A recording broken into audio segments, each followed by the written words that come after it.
So what do you make of Mr Trump's odd affinity for Mr Putin, given that this is an individual who invaded Ukraine, annexed Crimea, attacked American democracy, and indeed is accused of killing his domestic opponents at home? What do you make of that?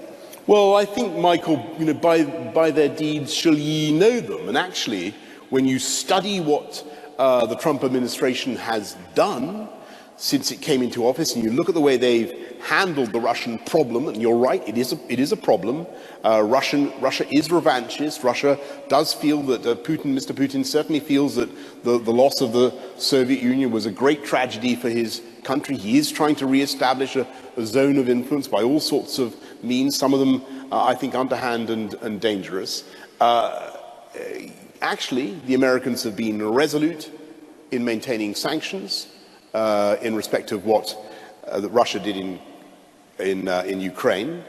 And perhaps more interestingly, when you look at how the Americans responded to the Syria crisis, they've been more hardline against the Russians than the Obama administration was. And actually, the Americans who responded to the barbaric Khan Sheikhoun massacre on April the 4th, when up to 100 people died in a chemical weapons attack, by a kinetic action, which the Obama administration never did. It's the Americans who've been tough on the Assad regime's convoys in Al-Tanf. And I think just look at what they're really doing.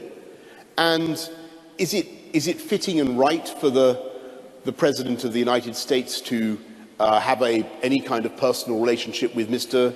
Putin? Well, I think actually it is. I mean, he didn't meet him until July the 20th, and they had a lot to discuss. And speaking for the UK, we've got to engage with Russia as well as being vigilant and as well as deterring them. And I said what I said just now about the need to stave off Russian adventurism in the Western Balkans and to hold them to account for their aggression in Ukraine. But you've also got to talk to them. I mean, this is a country